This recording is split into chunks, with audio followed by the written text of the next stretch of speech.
So we're Domnez, and welcome to the fourth prose literature video, this one continuing pretty much directly on from the last time. Quintus Cicero is in lots of problems, has managed to get a message to Caesar asking for his help.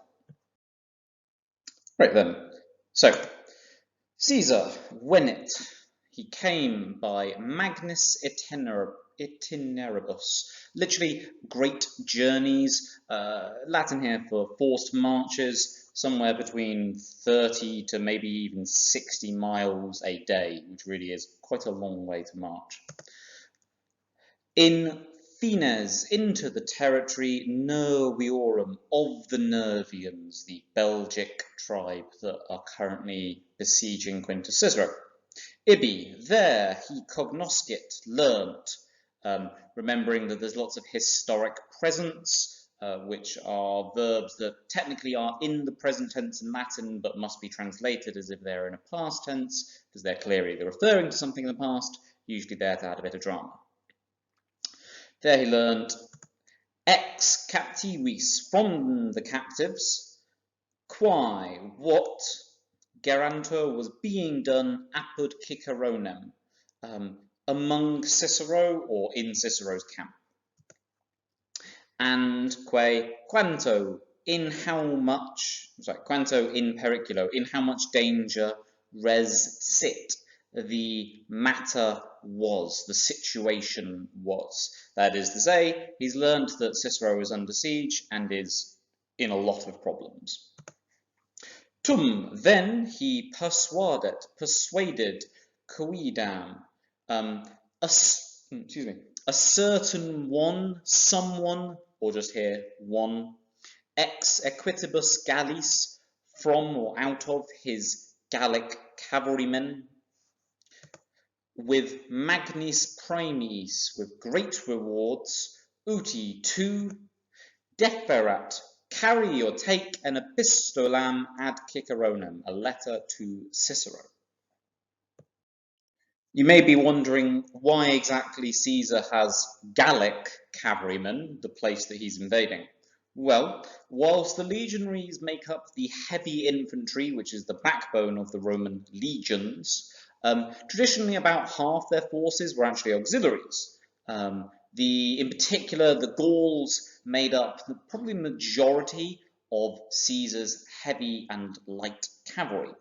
Supposedly, they were very good riders. The whole point here, again, divide and conquer. Some of the Gauls worked with Caesar and provided him valuable support, whilst others got invaded as a result.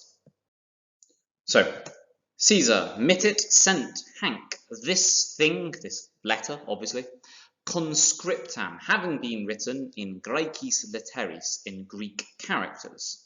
Nay, so that not, a negative purpose clause, so that nostra consilia, our plans, would not be cognoscanter, understood or recognized, ab hostibus, by the enemy.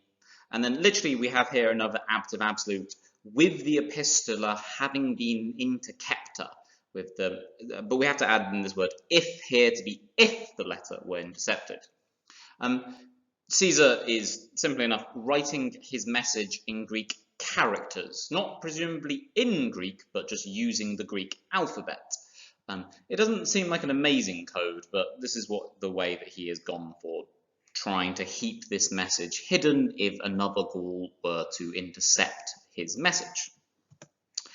C, if non possit, he were not able adire to approach, to get near, he monet, he warned or advised, that he should abjiceat, that he should throw the tragulam, the spear or the dart, cum with, or along with, the epistola, the letter, delegata, having been tied ad amentum to the strap, intra munitionem, within the fortification, castrorum, of the camp.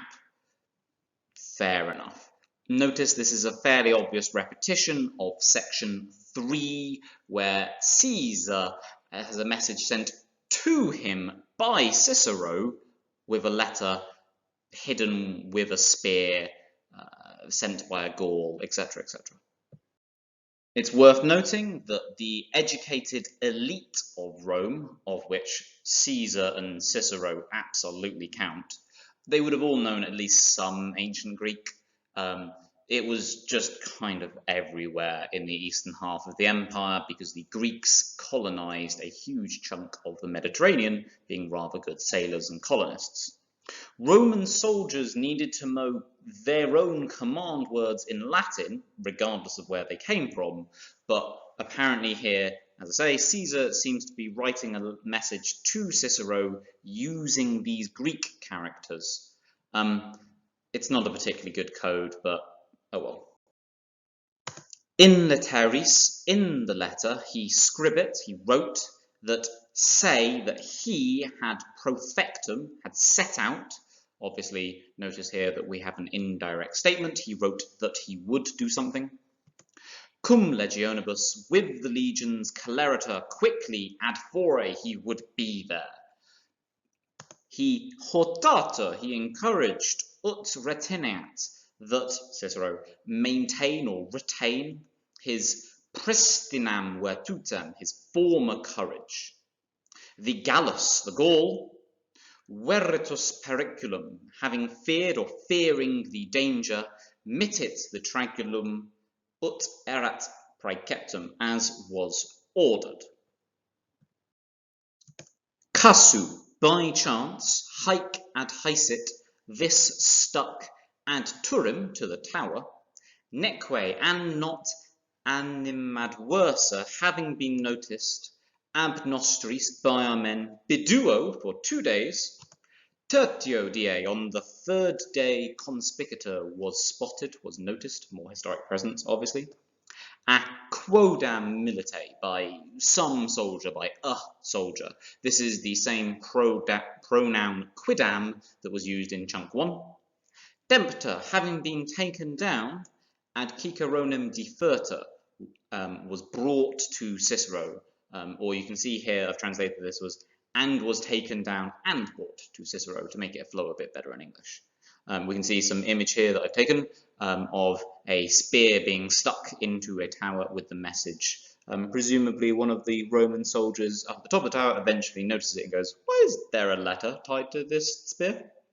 Not a bad way of encouraging the troops. If they know that relief is on its way, they are much more likely to hold out than if they think they are being abandoned to die.